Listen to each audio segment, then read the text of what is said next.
이제 하는 말씀은 누가복음 12장 13절 이하에 있는 말씀부터 오늘 공부합니다. 누가복음 12장 13절 우리 다 같이 읽으십시다. 무리 중에 한 사람이 이르되 선생님 내 형을 명하여 유업을 나와 나누게 하소서 하니. 어떤 가정에서 부모가 세상을 떠나서 유산을 많이 남겨준 것입니다. 그런데 형이 다 독차지한 거예요. 그러니까 동생이 이제 주님께 나와서 우리 형이 받은 유업을 나와 나누게 해 주시옵소서. 이 유산이라는 것은요, 부모님이 세상을 떠기 전에 빨리 처리를 해줘야 됩니다. 부모가 유산을 자손들에게 나누어 주지 아니하고 그대로 떠나면 반드시 형제간의 원수가 됩니다. 이 물질을 따라오면 반드시 마귀가 들어오고 탐욕이 들어옵니다. 참으로 특별한 선별된 그런 가정이나 형제이면은 일반적인 가정에서는 물질이 들어오면 형제간에 반드시 물질과 싸웁니다. 형님 먼저, 아우 먼저 하는 것은 텔레비나 나오지 실제로는 그런 게 좀처럼 나오잖아요. 그런 가정도 있어요. 형님 먼저, 아우 먼저. 얼마나 좋습니까? 그러나 실제적으로는 지극히 그런 것은 희귀하고 물질이 들어오면 온 형제간 전체가 다 원수가 되고 말이죠. 그렇기 때문에 부모님이 물질이 많으면 세상 뜨기 전에 물질을 나누어주고 그러고 세상을 때리는 것입니다. 근데 사실 말이지, 오늘날 물질이 있거들랑 자녀들에게는 공부 잘 시켜주고 그러고 시집장가 보내고 난 다음에는 그 물질 부모님이 꼭 잡고 계세요. 나눠주면 안 돼요. 나중에 나눠주면 그때부터 서름이 말로 다 할 수 없습니다. 내 거 줘놓고 내 거 달라고 할 때는 벌써 줄 때는 자기 거 주는 것처럼 생각합니다.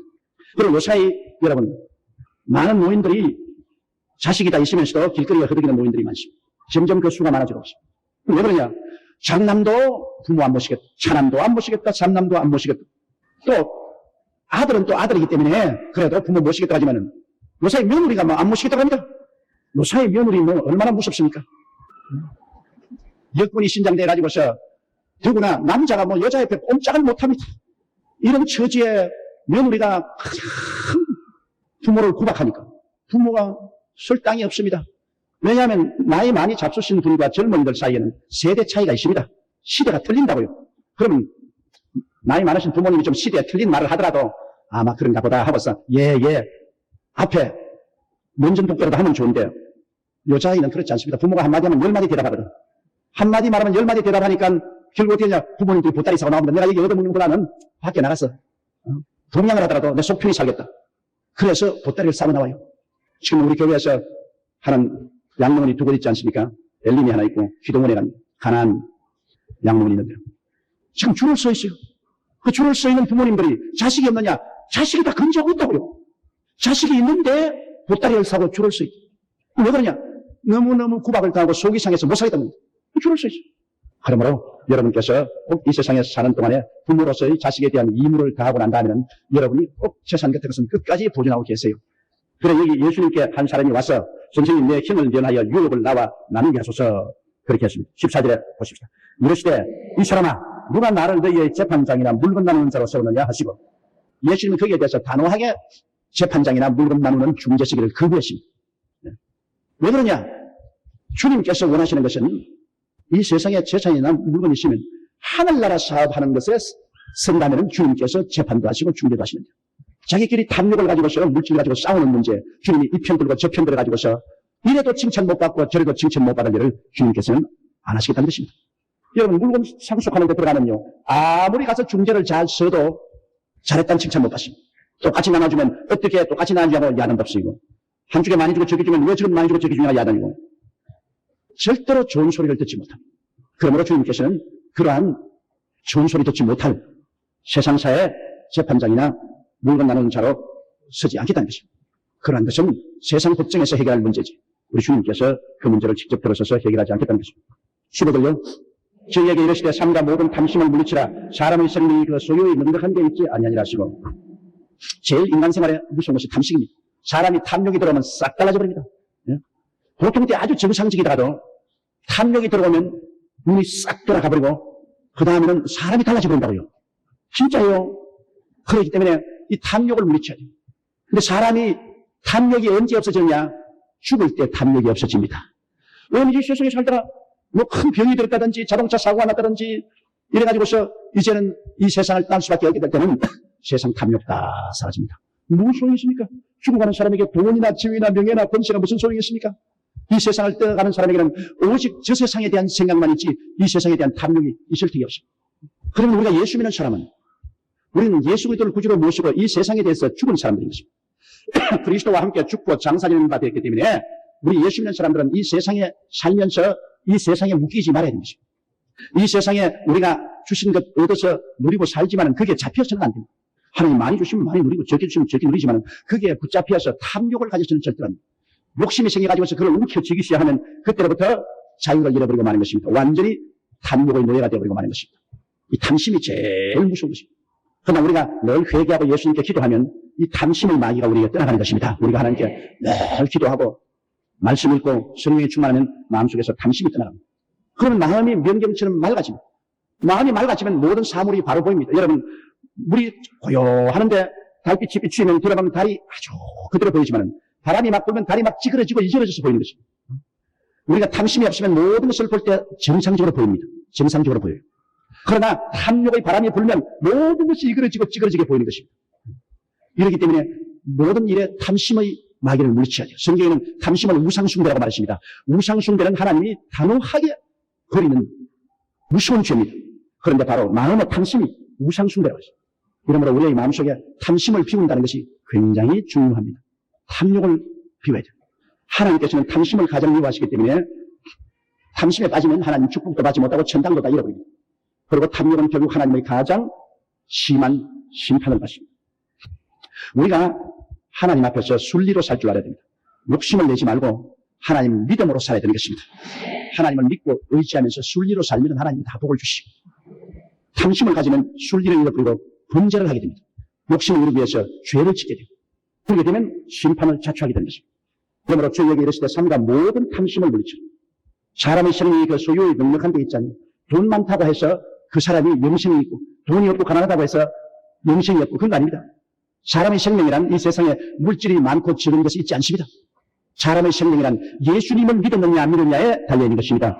예수님이 그 속에 계시냐 안 계시냐, 이게 관건이지 물질이 많고 자녀의 생명이 있지 않습니다. 또 물질이 많다고 해서 여러분 절대로 행복한 건 아닙니다.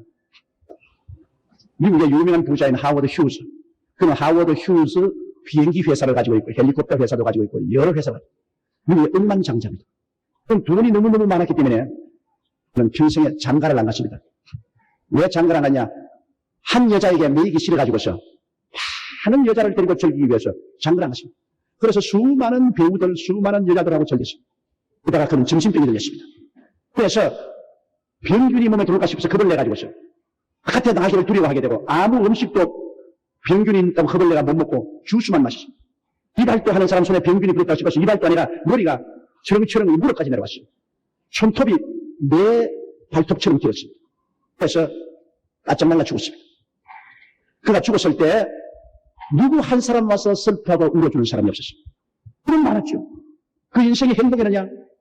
행복하지 않습니다. 아무도 진정으로 마음으로 그를 사랑해주는 사람은 없었습니다.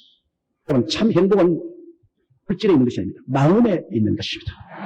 참으로 사랑을 해주고 참으로 사랑을 받고 마음으로 서로 소통할 수 있을 때 행복이 다가오는 것이지, 그것을 물질로 살 수 있다고 생각하면 그건 참으로 큰 오해입니다. 아무리 좋은 집을 짓고 화로운 가구 갖다 놓고 좋은 음식을 먹고 좋은 옷을 입는다고 하더라도 마음속에 서로 미워하고 시기하고 질투하고 서로 신뢰하지 못하고 서로 이용하고 하면 거기에는 행복은 절대로 없습니다.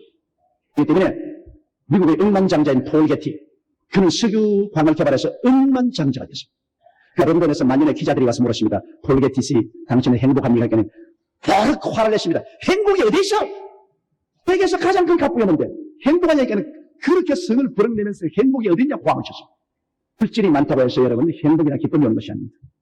행복이나 기쁨은 마음속에 예수 그리스도가 계시고 하나님을 의지하고 살면서 거짓이 없이 사랑하고 사랑받는 그러한 삶이 있을 때 그곳에 행복이 있는 것입니다. 그 이외에는 행복을 아무리 찾아 댕겨도 없어요. 어느 시인이 말한 것처럼 산 넘어 행복이 있다기에 산 넘어 가보니 또 저 산 넘어 행복이 있다고 하더라. 내내 행복을 찾아 뛰다가 인생은 죽어버리고 맙니다. 실제 행복은요, 바로 자기 곁에 있고 자기 마음에 있는 것입니다. 예수님을 모시고 탐욕을 버리고 있는 것으로 감사하게 생각하고 참 사랑이 있을 때 행복이 있는 것입니다. 절대로 행복을 욕구는 사랑입니다. 하나님은 사랑이시라. 사랑이 없으면 행복은 절대로 없습니다. 지위, 명예, 권세, 부귀, 영광, 공명 다 갖다 놔보십시오. 사랑이 없는데 행복할 수 있나요? 바로 자식 간에 사랑할 때, 형제 간에 사랑할 때, 부 간에 사랑할 때, 이웃 간에 사랑할 때, 그 사랑의 향기가 바로 행복인 것입니다. 사랑이 없으면 향기도 없잖아요. 그게 무슨 행복이시? 그래서 이용만 하는 거 있지. 이용하고 이용당하고 거기에는 오직 시기와 질투와 분노밖에 남는 것이 없는 것입니다. 이제 16절요. 또 비유로 저희에게 일러 가라사대 한 부자가 그 밭에 소출이 풍성하며 17절 계속 읽으십시다. 심중에 생각하여 가로되 내가 곡식 쌓아둘 것이 없으니 어찌할꼬 하고 한 부자가 그 밭에 소출이 풍성하다. 돈은 돈이 법입니다. 부자니까 그냥 돈을 많이 가질 수 있고 또 부자니까 거기에 많은 비료를 쓸 수 있고 농약을 치니까 수확이 많이 생기므로 돈을 많이 벌게 되죠. 사업으로도 그렇습니다. 부자는 농장 시설을 하고 자본을 많이 투입함으로 말미암아 결과 많은 수확을 하게 되는 것입니다. 이 세상에 사는 것은 돈을 벌게 되어 있습니다. 그런데 우리 예수 믿는 사람은 그와 다릅니다. 예수 믿는 사람이 사는 스탠다드는 돈을 의지해서 돈을 버는 것이 아니고 우리는 하나님을 의지해서 돈을 벌게 되는 것입니다. 하나님을 의지해서 돈을 벌게 되면 하나님은 언제나 우리와 같이 계셔 기적을 행하기 때문에 도저히 생각할 수 없는 일들이 일어나게 되는 것입니다. 하나님 기적입니다. 하나님 기적으로 되어요. 그러니까 여의도 순복음 교회까지 지금 38년째 목회를 해옵니다. 12년 전에 제가 역에서 열차를 타고 서울에 오려고 탈 때는 아무것도 없었어요. 거기 돈도 한 푼도 없고 내 구두도 내려다 보니 미국 사람 신다가 온 원조 물자 구두. 내 바지도 보니까 미국 사람이 굉장히 뚱뚱한 사람이 입던 바지라. 그걸 입어놓으니까 완전히 핫바지라. 보니까 옷이 무릎까지 내려와요. 그런 거 턱 입고 어디 붙은 줄도 모르고 기차를 탔는데 나 서울이 멀기는 멀기대. 여러분 완행열차 추풍령 고개 못 올라와가지고서 다 올라왔다가 뒤로 또 도로 물러갑니다. 또 추풍령 고개 올라오다가 또 중간에 또 밀어내요. 여러분 그런 게 안 봤죠? 우리는 그런 시대에 살았다고. 기차가 고갯길을 못 올라가지고서 도로 뒤로 미끄러집니다. 그런 차를 타고 서울까지 오는데 13시간 걸렸어요. 여기서 파리 가는 시간입니다. 요새 비행기 타고 13시간 만에 파리 가요. 그런데 서울에 13시간 만에 도착해가지고서 서울 역전에 등ger했는데 갈 데가 없어. 나 제일 먼저 생각에 서울에 일가도 없고 친척도 없고 아무도 없으니까 서울 부산 같은 줄 알았습니다. 부산에는 다리가 많아요. 그럼 다리 밑에 들어가려고. 아무도 없으니까. 근데 오늘 살펴보니까 다리가 없어. 다리가. 데가 없어. 이 정막한 상태는 말로 다 그 황혼에 제가 머리를 숙였기도 하나님 갈 데가 없습니다. 가야 됩니까? 이 구원은 튀입니다. 어떤 생각이냐면 에라 신학교 들어가서 아예 기숙사에 들어가자 그래. 그래서 신학점을 더듬어 찾아오니까 서대문까지 왔어요. 이제 9월달 방학을 끝마치고 학생들 돌아올 때쯤 되는데 신학교 들어갔습니다. 그러니까 기숙사에 있어요. 그 기숙사 들어가서 보니까 학생들이 고향에 내려가면서 이부자리들 다 해놓고 갔대요. 그래서 뭐 나무 이부자리 끄집어내서 육 깔아놓고 잤지 뭐. 귀한 것도 없는데 뭐 체면이 있을 수가 있어. 그러고 난 그다음 아침에 일어나서 식당에 가서 딱 앉아있으니까 식당에 일하는 식모 아주머니가 이게 새 사람이거든. 학생 있던 진의 학생이 아닌데 새 사람이 나 너무 당당하게 턱 앉아있으니까 밥 주더라고. 그래 밥도 먹고 그 다음 또 나무 이부자리 알아서 자고. 그래 그 이부자리 주인이 누구냐? 나하고 동기동창으로 있었는데 그 이부자리 주인 나중에 그 사람이 학교에 와가지고서 난 이부자리니까 그 이부자리에 같이 끌어안고 잤다고. 그래 막 두 사람 보면서 이가 막 득실거려 가지고서 언제나 저녁에는 전기불 켜놓고 이 잡는다고 기도하는 것보다도 이 잡는 시간이 더 오래 걸렸어. 날 이후로 나는 그 신학교를 졸업하고 주의 종이 되어서 농계 목사가 되었고 그 이부자리 내가 알아가 듣고 같이 졸업할 때까지 그 이부자리에서 같이 잔 그 사람은 우리 만수 집사야.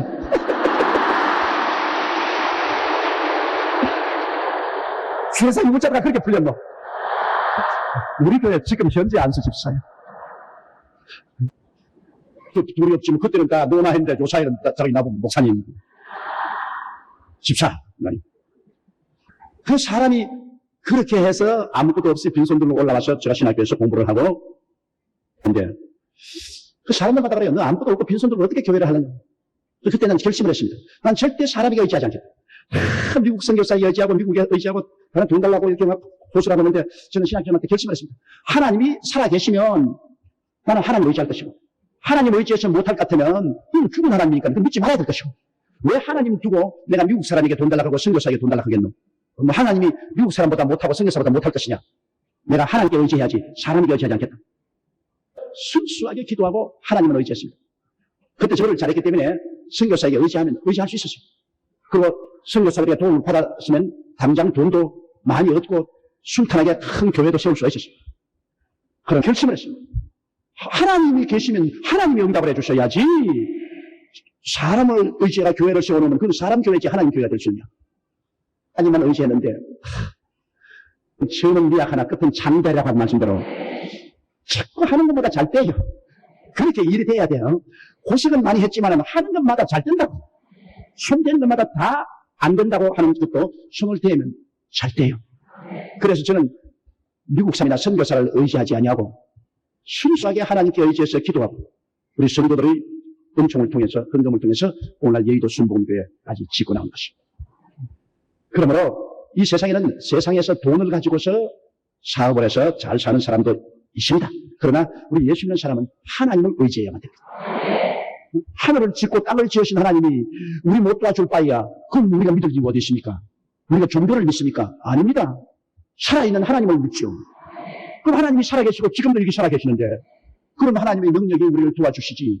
그 하나님의 능력을 의지 못하고 사람을 의지하게 되면 나중에 끝까지 사람을 의지해야지 사람은 하나님을 의지할 수 없지 않아요. 저희 일생의 신앙생활을 통해서 하나님을 의지해서 목회를 했기 때문에 배짱이 있습니다. 네. 사람을 의지하면 사람이 안 도와주면 절망하잖아요. 그러나 하나님을 의지하고 살았기 때문에 너희는 내게 부르짖어라. 내가 내게 응답하겠고 크고 비밀한 일을 내게 보여주리라. 하나님이 언제나 크고 비밀한 일을 가지고 계심으로 배짱이 있습니다. 하나님을 의지하고 마음의 평안을 가질 수가 있는 것입니다. 그러면 여기에 이 사람은 하나님을 의지하는 부자입니다. 그래서 한 부자가 그 밭에 소출이 많습니다. 밭도 많고 투자도 많이 해가지고 소출이 풍성하며 그가 아주 웃으면서 말하기를 이야 이렇게 수확이 많고 풍년이 되었으니 이 곡식을 다 우리다가 한수를 하고 막 수확이 되었으니까 자기가 있던 창고를 가지고서는 도저히 그 곡식을 다 수용할 수 없어요. 그래서 이렇게 말했습니다. 한번 읽어보십시오. 또 가로되 내가 이렇게 하리라. 내 곡간을 헐고 또 크게 짓고 내 모든 곡식과 물건을 거기 쌓아두리라. 자, 곡식을 많이 거두었으니 현재 있는 적은 곡간을 헐어 제끼고 큰 곡간을 짓고 그것에 내가 곡식을 잔뜩 쌓아놓고 자, 내 영혼아 먹고 마시고 기뻐하고 즐기자. 이제 수년 동안 먹을 것을 쌓아놓았으니 안심이다. 그렇게 하는 것입니다. 19절 또 내가 내 영혼에게 이르되 영혼아 여러 해 쓸 물건을 많이 쌓아두었으니 편안히 쉬고 먹고 마시고 즐거워하자 하리라 하되 그 다음 20절에요 하나님은 이르시되 어리석은 자여 오늘 밤에 내 영혼을 도로 찾으리니 그러면 내 예비한 것이 네 것이 되겠느냐 하셨습니다. 대천이라 사람의 생명은 하나님께십니다. 내가 태어나고 싶어서 태어난 것도 아니고 내가 죽고 싶은 날에 죽지 못합니다. 태어나고 죽는 것은 하나님 손에 있습니다. 이 하나님 의지하지 않고 세상에서 재산 아무리 모아봤자 주님이 오늘 밤 너희 생 거두리라. 그러면 그냥 가면 남은 건 아무것도 없어요. 여러분 다 나이가 많으신 분은 자꾸 자기 나이를 생각하지 마세요. 자기가 훨씬 젊게 생각을 하십시오. 젊게 말하고요. 그러면 여러분 마음도 젊어지고 그에 따라서 몸도 젊어지는 것입니다. 자꾸 자기 나이를 그대로 말해서 나는 60이다 70이다 자꾸 그러가면 그만 또 따라서 늙어집니다. 그럼 마음이 올라가면 어떻게 하냐? 기뻐야 돼요. 마음이 즐거우면 그것이 이야기되어 가지고서 젊어집니다. 이러므로 성경 말씀은 늘 항상 기뻐하라. 또 내가 말하니 기뻐하라. 그렇게 말씀합니다. 그러므로 많이 기쁜 일을 생각하고 슬픈 일은 다 잊어버리십시오. 역사 이후로 살아가면서 슬픔이 없을 때가 없었어요. 문제 없었습니다. 문제 없어는 없어요. 이렇기 때문에 잠자리에 들어갈 때는 문제 다 틀어버려 들어가십시오. 그러니까 하나님께 모든 것을 매일같이 맡기고 마음의 평안을 가지시기를 주 이름으로 축원합니다. 1절요. 자기를 위하여 재물을 쌓아두고 하나님께 대하여 부여치 못한 자가 이와 같으니라. 보십시오. 자기를 위해서 재물을 잔뜩 쥐고 있으면 자기가 죽고 난 다음 그 재물은 다 남을 것이 되고 만나는 것입니다. 그러므로 여기에 하나님께 대하여 부여하라. 여러분 하늘나라에 다 올라가서 여러분이 주님 앞에 서는 그날에는 잘 왔다. 네가 적은 일에 충성했으니 아버지의 큰 것을 맡아. 이래서 하나님이 복을 주시는 것입니다. 그러므로 여러분 이 부자같이 세상에서는 부유하나 하늘나라에 아무것도 없이 하루 저녁에 올라가버리고 세상의 물질은 다 남에게 잊혀버리는 어리석은 사람이 되지 말고 이 땅에 사는 동안에 어찌한지 하늘나라에 부유하게 되시기를 주 이름으로 축원합니다. 난 여러분께 바른 말 다 했으니까 그 다음에 천당 올라가서 이게 네 집이 왜 이 모양이냐 그러지 하지 마세요. 이제 내가 할 말 다 해주는데, 이제 내 시킨 대로 안 해가지고 그러고 난 다음 나중에 천당 올라가서, 목사님, 나를 잘못 가르쳐가지고서, 나 이 모양 아닙니까? 그런 소리 하면 안 돼요. 다 난 바로 가르쳤다고 난. 가서 여러분, 하늘나라 와서 영광이 다 같지 않습니다. 다 하늘에 있지만 해의 영광이 다르고 달의 영광이 다르고 별의 영광이 다르고 별과 별의 영광이 다르고 보세요. 다 같이 하늘에 있지만 해는 얼마나 빛납니까? 그 다음 달, 해처럼 빛나지 않지만 얼마나 밝아요. 별도 북극성이나 저런 건 크지만은 조그마한 개똥벌같이 어작 하고 없어지는 그런 별들도 있잖아요. 성경은 말을 하늘 올라가 우리의 위치도 그와 같겠다고 하십니다. 어떠한 사람은 해같이 빛나고 어떠한 사람은 달같이 밝고 다른 사람은 별같이 반짝이 돼요. 어떠한 사람은 어작 개똥벌같이 그러고 말이에요. 아니 존재도 안 가서 해자 되겠어요? 햇빛 같은 신자 되겠어요? 그래서 또 제자들에게 이르시되 그러므로 내가 너희에게 이르노니 너희 목숨을 위하여 무엇을 먹을까 몸을 위하여 무엇을 입을까 염려하지 말라. 자, 오늘날 세상에 사는 사람들이 다 염려하는 것이 그거 아닙니까? 목숨을 위하여 무엇을 먹을까 몸을 위하여 무엇을 입을까. 이것이 가장 기본적인 염려와 근심입니다. 사람들의 노력에 가장 기본적인 것이 이식주 문제입니다. 먹고 입고 마시고 사는 것. 이게 인생의 가장 기본적인 문제겠습니다. 그러고 난 다음에 이식주 문제가 해결되면은, 그 다음에는 이제는 명예를 원하기 원합니다. 그래서, 사람들 앞에서 명예도 없고, 자기 취미 생활도 하고, 통장도 되고, 구청장도 되고, 국회의원도 되고, 이런 것 되려고. 가장 근본적인 것이 우리 이식주 문제입니다. 그 이식주 문제를 위해서 사람들이 늘 염려를 하고, 그러고 분투 노력을 하는 것입니다. 그러나, 이 성경은 우리가 살아가는 철학을 가르쳐 주고 있습니다. 지혜를 가르쳐 주고 있습니다. 이 하나님을 이 사람은 전부 물질 위주로 생각합니다. 무엇을 먹을까, 무엇을 입을까, 무엇을 마실까, 어떻게 살까 하는 물질 위주로만 자꾸 생각하고 그 물질을 들고 분투를 합니다. 그러나 이 성경은 말입니다. 23절 보십시오. 목숨이 음식보다 중하고 몸이 이복보다 중하니라. 정해집니다. 무엇을 먹을까 자꾸 염려하는데 먹는 것보다는 그 몸 중요하니까 목숨부터 먼저 다스려야 됩니다. 자꾸 입는 것 염려하는데 입는 것보다는 몸이 더 중요하다. 몸이 건강해야 입는 것이 다 필요가 있지. 몸이 병들어 죽어버리면 아무리 좋은 옷 취체다 입혀놔봤자 소용이 없어요. 그러니까 먼저 할 건 먼저 하고 나중 할 건 나중 하고 순서를 먼저 하라. 목숨이 음식보다 훨씬 중요하고 몸이 옷보다 중요하다. 그러면 중요한 것을 제일 먼저 돌봐야 된다. 그 말인 것입니다. 그러면 보십시다. 24절요. 까마귀를 생각하라. 심지도 아니하고 거두지도 아니하니 골방도 없고 창고도 없으되 하나님이 기르시나니 너희는 새보다 얼마나 더 귀하냐. 이게 얼마나 귀합니까? 우리는 하나님의 형상과 모양대로 지어받았지 않습니까? 그러므로 우리가 음식보다 목숨을 더 중요하게 여기면 목숨은 예수님이 우리 목숨을 구해주기 때문에 예수님을 먼저 섬겨야 되는 것입니다. 옷보다 몸이 더 중요하니 이 몸은 하나님의 성전이라 이 몸에 하나님을 모시고 섬겨야 됩니다. 그러므로 예수님을 모시고 이 몸으로 하나님을 섬기는 이 가장 중요한 것부터 먼저 해야지. 순서를 바꿔가지고 목숨은 내버려 놓고 자꾸 먹기만 하려고 몸은 내버려 놓고 옷만 잘 입으면 어떻게 합니까? 그 다음 25절요. 또 너희 중에 누가 염려함으로 그 키를 한 잔나 더 할 수 있느냐. 밤새도록 염려한다고 키가 쫙 뻗어서 한 잔나 길어지겠어요? 안 돼요. 염려를 해결은 절대로 안 합니다. 염려 근심한다고 해서 문제가 해결되지 않아요. 문제 해결은 오히려 하나님께 맡겨버리고 근심 안 해야 문제가 해결되지. 염려 근심하면 괜히 짜증만 나고 소화만 안 되고 잠만 안 오고 그리고 사람들에게 불평만 끼치고 우울할 따름이지. 염려 근심이 문제를 해결할 수 없습니다. 그러나 예수 안 믿는 사람은 염려 근심할 수밖에 없어요. 그 짐을 맡길 데가 없습니다. 그러나 예수 믿는 사람은 짐을 맡길 때가 있습니다. 여러분. 예수님께 맡길 때가 있습니다. 수고하고 무거운 짐진 자들은 다 내게로 오라. 내가 너희를 쉬게 했다고 말씀하기 때문에 기도하고 주님께 맡겨버릴 때가 있는 것입니다. 예수 믿는 사람 우리가 쉴 곳이 있고 맡길 때가 있다면 이게 큰 축복입니다. 그렇지 않고는 맡길 때이기 때문에 염려를 놓을 수가 없지. 그러나 우리는 염려를 느끼기 때문에 염려를 놓을 수 있습니다. 그러면 염려해봤자 소용없어요. 염려한다고 키가 한 잔나 더 커질 수도 없고 그렇습니다. 26. 그런즉 지극히 작은 것이라도 능치 못하거든 어찌 그 다른 것을 염려. 자기 키 하나도 늘렸다가 줄였다가 못하는 처지에 뭘 너희가 염려를 한다고 해서 염려 근심의 문제를 해결하겠느냐. 안 돼. 그러니 염려 근심하지 말라 그 말인 것입니다. 백합화를 생각하여 보라. 실도 만들지 않고 짜리도 아니하느니라. 그러나 내가 너희에게 말하니 솔로몬의 모든 영광으로도 이런 것이 있고 하나만 갖지 못했는. 솔로몬이 얼마나 영광을 극했든지 최고의 아름다운 옷을 입었지만은 하나님께서 아침에 피었다가 저녁에 아궁이에 들어갈 수 있는 들풀도 백합꽃도 하나님이 만든 그 아름다운 것이 솔로몬의 영화로 입은 옷보다 낫다는 것입니다. 하나님 손은 인간이 아무리 노력해서 화려하게 만든 것보다 훨씬 능력한 것입니다. 28절요. 오늘 있다가 내일 아궁이에 던지우는 들풀도 하나님이 이렇게 입히시기는 하물며 너희일까 보냐 믿음이 적은 자들. 들풀도 입히는데 너희 안 입혀줄 것 같으냐? 그 말인 것입니다. 까마귀도 먹이는데 너희 안 먹여줄 것 같으냐?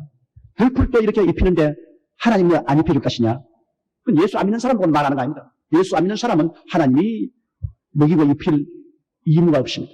그러나 예수를 믿고 하나님의 자식이 된 사람은 하나님이 우리 친아버지인데 까마귀도 먹이는데 자식 안 먹이겠습니까? 들풀도 입히는데 자식을 안 입힐까? 여기 오직 하는 말은 믿음이 적은 자들아. 안 믿기 때문에 그렇다. 믿음이 적은 자들. 믿음의 손길로 예수님 손길 잡아야 돼요. 믿어야 돼요. 29절에요. 너희는 무엇을 먹을까 무엇을 마실까 구하지 말며 근심하지도 말라. 이 30절. 이 모든 것은 세상 백성들이 구하는 것이라 너희 아버지께서 이런 것이 너희에게 있어야 될 줄을 아시느냐. 우리 아버지께서 따라 말씀하셨어요. 너희 아버지께서 이 모든 것이 너희에게 있어야 될 줄을 아시느니라. 여러분의 아버지가 누구죠? 그렇다면 여러분의 아버지면 왜 걱정해요? 말은 속으로는 안 믿지, 그죠? 속으로도 믿어요? 그러면 됐어요. 하나님이 여러분의 아버지로서 하늘과 땅의 모든 권세를 다 가지고 모든 것을 다 짓고 그 하나님이 여러분을 사랑하사 아들 예수님을 보내셔서 십자가에 몸을 찢고 피를 흘리기까지 해서 사랑해서 구원해준 그 하나님인데 그 하나님이 어찌 여러분에게 먹고 입고 마시고 살 수 있는 것을 돌봐주지 않겠습니까? 아예 믿는 중에 배짱 있게 믿으십시오. 하나님 나 굶으면 하나님 손해지면 내 손해입니까? 하나님 창피하지요. 안 믿는 사람 앞에서 하나님 믿는 날 굶주려 놓으면 하나님 아버지 실력 없다고 창피하지 않겠어요? 아버지 나 이렇게 거지 같은 옷 입고 걸어 나가면 예수 믿는 저 꼬락선 입으라 하면 내 창피 아니죠. 아버지 창피죠. 아버지 알아서 하세요. 난 기도입니까? 아버지 그러니 아버지 영광 위해서 제가 먹어야 되겠고 아버지 영광 위해서 제가 입어야 되겠어요. 아버지 그러므로 돌봐주세요. 오냐 알았다. 그럴 거 아닙니까? 그러니까 여러분 정말 하나님을 좀 더 가까이 알고 배짱 있게 믿게 되시기를 주의 이름으로